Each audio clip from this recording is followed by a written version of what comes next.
What's up everyone, my name is Alpha and today we're back with another Pokemon challenge video. Today we're on Pokemon Omega Ruby and today's challenge will be, can I beat Pokemon Omega Ruby Hardcore Nuzlocke using only shiny gift Pokemon? Now before I actually get into the video, I want to actually state a few things. Firstly, we're on a remote location right now, so I do not have my actual setup. So if it looks and sound a bit odd from my other videos, as because of why. And also I do have COVID, so if you do hear any coughing in the background, just ignore it for now. Just pretend it's the background music. It's part of the background music is the beats. So anyways, we're on Pokemon Omega Ruby and we're going to strictly only use gift Pokemon. Surprisingly, there's not a lot of gift Pokemon. I think there's 6 in total in the main story. So we're going to have to utilize the most we can with very limited resources. Now, if you guys do not know what a Hardcore Nuzlocke is, here's quickly the rule sets for this challenge video. And also the most important rule that's not stated on the rule set is each of my Pokemon will be nicknamed after you guys in the comments. Thanks so much for leaving a nickname in the previous challenge video. If you guys want to be nicknamed after a Pokemon in my future challenge videos, just drop it in the comments and hopefully I'll pick yours. Please don't forget to leave a like on this challenge video and subscribe if you guys are not already. It will greatly help my channel as we're trying to get on recommended, of course, and leaving a like will really help me out with the algorithm. And also leaving a comment, that's why I asked you guys for a comment. Anyways, let's get into the challenge video itself. So to begin off, we're going to have to start with our starter Pokemon. This is the first gift Pokemon we're able to get. Now, it's going to take a lot of soft resetting, as you guys will know. We are going for the best starter Pokemon since we're going to use this for the most of our adventures. So we're going to go for the best one. We're going for Mudkip. Mudkip is definitively the best Hoenn starter to utilize. We're going to finally obtain ourselves a shiny pink Mudkip, which we actually have used in the past. It's a pretty nice one. From there though, we're going to move on from the tutorial and from the first town into a Rustboro City, which we're going to be able to tackle on the first gym of the game. There are some people who are upset that I don't show that I put items on my Pokemon, so here to help you guys out, we are adding items on our Pokemon to help ourselves as we face off against the first gym leader in the game. We're going to face off against Roxanne, and Roxanne's going to be the rock type gym leader. We're going to start the battle off against Roxanne using my Mudkip, obviously. Mudkip is going to shut down the Geodude, forces her to also use the potion up as we're able to knock her out, and then her final Pokemon will be her ace Pokemon, which will be a Nosepass. We're able to knock it down in 3 shots as we're able to beat down Nosepass while being under level of the level cap, and we can move on into the next town. Now moving on into Dewford Island, there is only one thing for us to do here. We're able to face off against the second gym in the game. We're going to face off against Brawley in his gym, and we're going to start the battle off against his Machop with my Marshtomp. Marshtomp is the second stage of Mudkip, obviously, and since the level cap is only level 16, we're able to evolve him and then 2-shot down the Machop, as you can see, and we're able to 3-shot down the Makuhita, as again it doesn't want to do any damage towards us.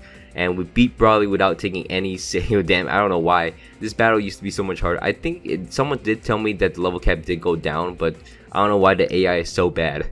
But from there, we're going to beat down the second gym and we can move on into the next area of the game. Now in Slateport City, there is a way where you can get another gift Pokemon. You can go into Slateport City, finish your first contest, so you can speed through the contest section, and then once you're done with the contest, you can save before heading out, and you're able to meet with this daycare person and they'll give you a cosplay Pikachu.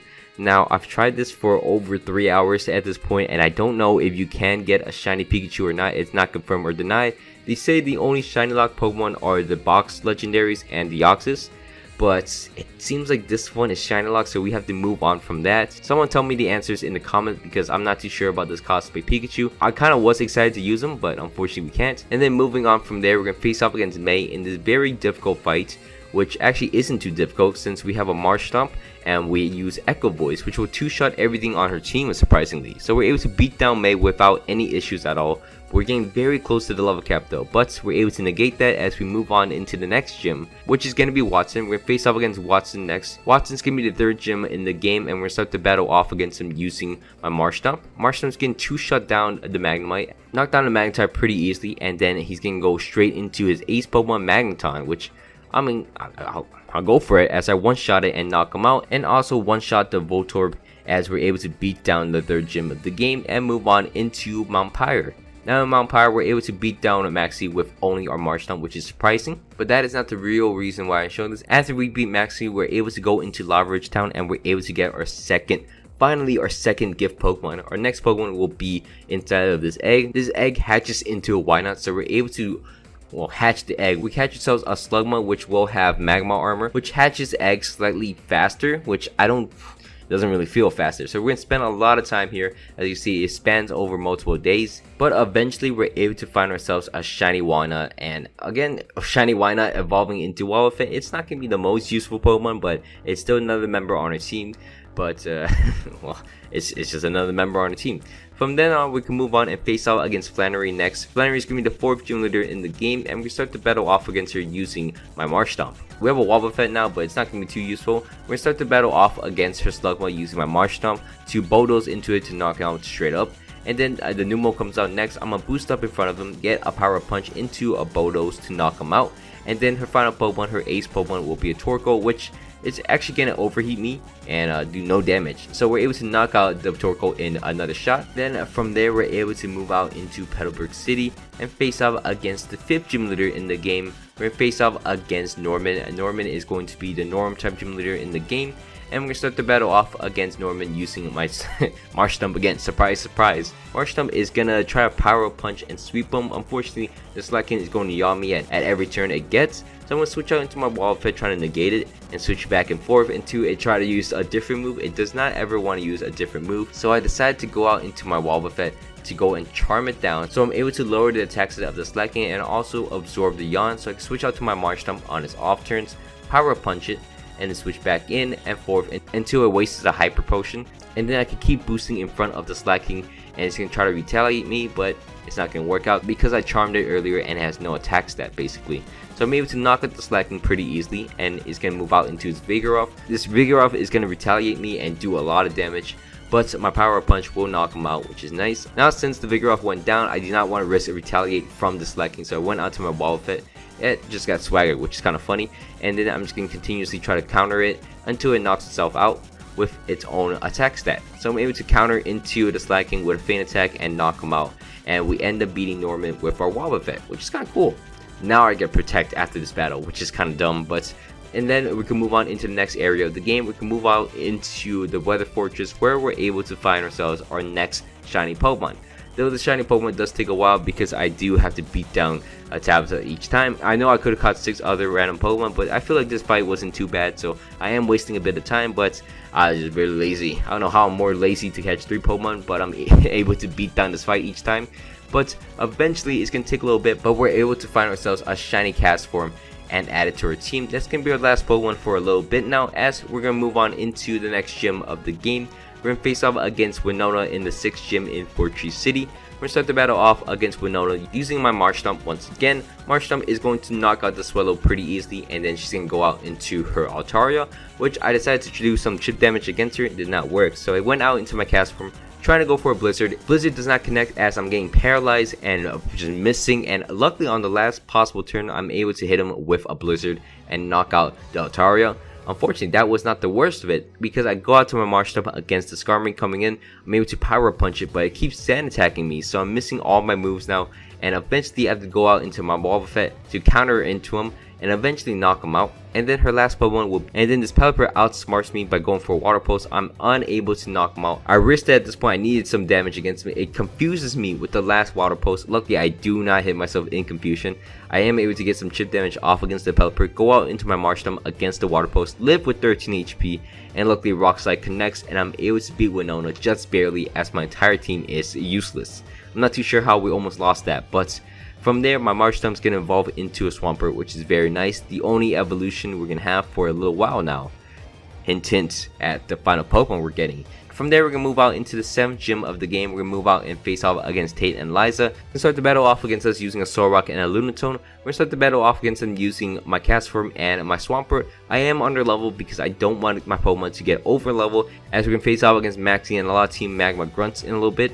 Unfortunately, I attacked the wrong side. I went for Lunatone because I assumed I was going to knock him out in the first turn. Unfortunately, I do not knock out the Lunatone in the first turn, and Solrock got a Solar Beam up against me, so I need to switch out my Swampert.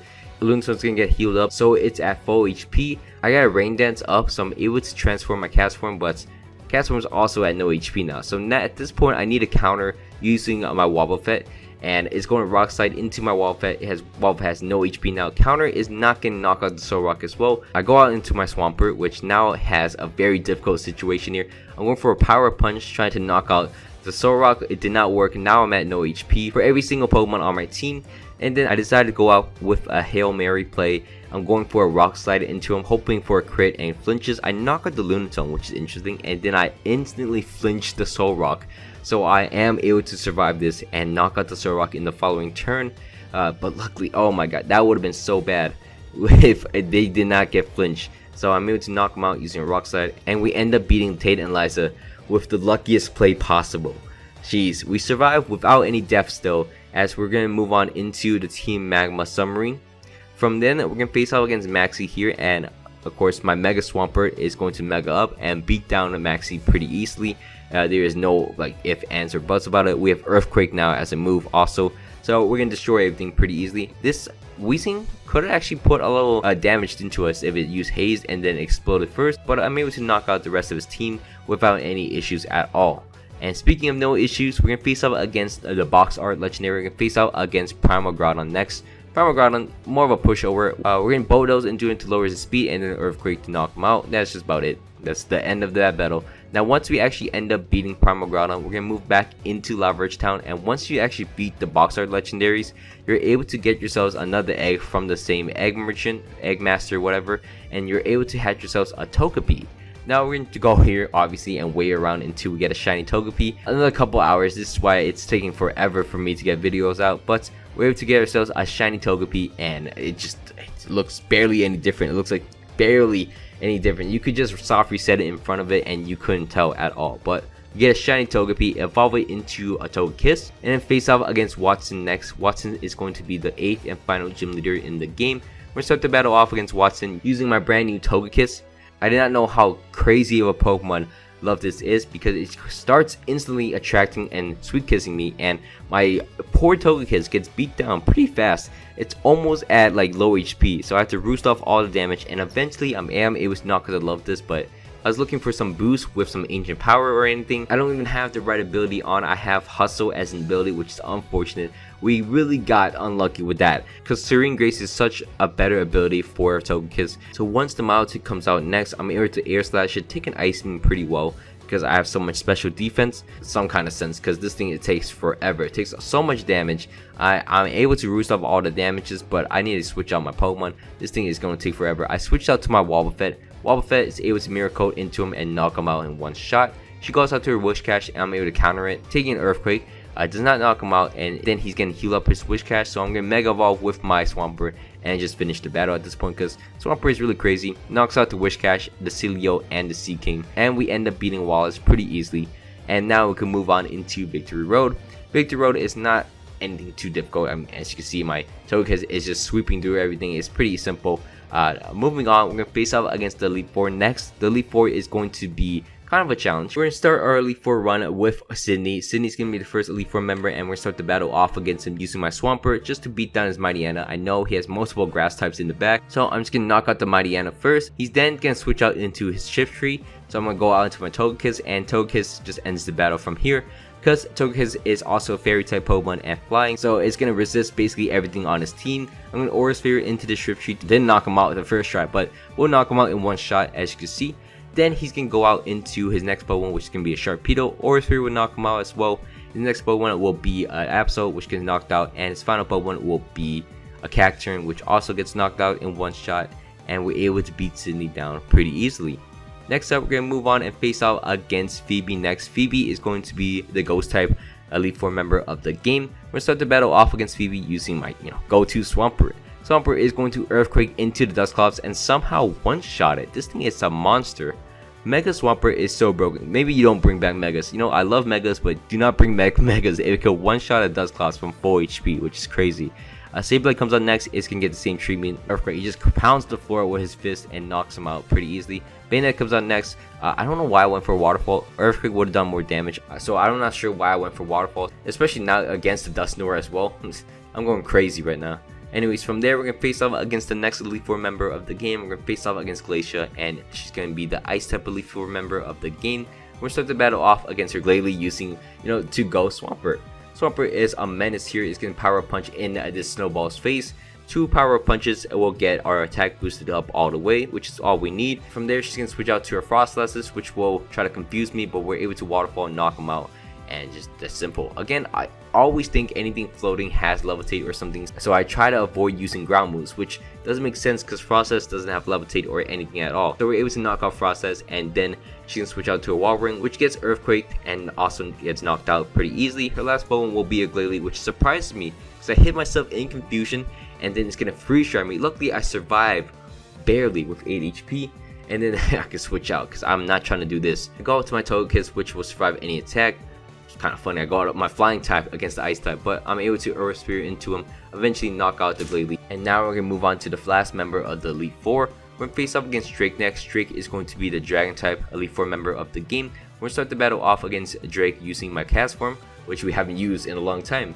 Cast Form's gonna Ice Beam into Daltario to knock him out in one shot, as my team is just so broken. I don't know how these random 4 gift Pokemon are super broken, but we're able to knock out the Flygons as well, both the Flygons. And then his ace Pokemon comes out, which is going to be a Salamence. I am able to knock him out easily and take a Dragon Brush. And then his last Pokemon will be a Kingdra, which I don't want to risk my Cast Form against him, so I'm going to go out into my Wobbuffet and back into my Togekiss for some reason. And then I'm able to knock him out eventually. It gets pretty close, so I got to switch out into my Swampert to finish the job against the Kingdra. And then we end up beating Drake without any issues. Well, some issues at the end. But from there, we're going to move on and face out against Steven Stone next. Steven Stone is going to be the champion of the game and also the final trainer of our entire run. So we're going to start the battle off against Steven Stone, trying to get some quirky footage, trying to get some hype footage because we have Togekiss out. We're trying to get our stats buffed so we can just sweep down the entire team of Steven Stone. Unfortunately, it's going to Toxic me and also Steel Wing me, so it's kind of an issue at this point. I'm going to Aura Sphere to knock out the Skarmory at least. And then Steven's going to switch out into an Aggron, which I could switch out into my Cast Form, which for some reason I went for Ice Beam first to break his 30. I could have went for a Scald to burn him, but I go for a Scald on a second turn as it misses a third Stone Edge, which is kind of funny. From there though, Steven's can go out to his Claydol. It's going to do a lot of damage against me, and I missed my Hydro Pump, so that means I'm kind of screwed. So I decided to go out into my Swampert next. Swampert is going to Mega and Waterfall into the Claydol to knock him out. And then his next Pokemon will be a Cradily. I go out into my Wobbuffet against him to Mirror Coat him and eventually knock out the Cradily. Just by bouncing back his damage. I actually Encore it into Giga Drain, so it starts Giga Draining me down, so I'm able to 2-shot him eventually, and then knock out the Cradily as his next Pokemon will be a Marl. His next Pokemon will be an Armaldo, so I go out into my Swampert to Waterfall instantly. I don't want to mess around here, so Waterfall to knock out the Armaldo, and then Steven's last Pokemon will be a Mega Metagross, which can survive my Earthquake, which I did not expect. He's going to Giga Impact into my Swampert. I live with 4 HP though, and I'm able to Earthquake once again to knock out the Metagross. And at that point, I was very scared. I was like, uh-oh. At the very end, I'm going to lose a Pokemon, but it actually worked out for me as we beat down Steven Stone without losing a single Pokemon. We beat down the entire run without losing a single Pokemon, so that is something to celebrate about. Pretty fun. Unfortunately, we couldn't get a shiny Latios because that's shiny lock. We also cannot get a shiny Cosplay Pikachu, so we missed out on 2 shiny Pokemon, but looking pretty good. I just realized now that I have an extra circle in the party slot. Why is there 7 circles? Now that's gonna look, I can't unsee that now. Hopefully no one sees that until the very end, but that's kind of annoying me. Don't worry guys, in the next video I probably might be home. Maybe I'm home. I could get my layout back right and not have 7 circles inside of 6 circles. But anyways, thank you so much for watching all the way to the end. I hope you guys all enjoyed this video. Thank you so much for supporting the channel. If you guys can, please leave a like, comment down below some challenge videos and some nicknames, and subscribe if you guys are not already. It'll greatly help my channel. And my name is Ben Alpha. Hope you guys all had a great day, and I'm out. Peace.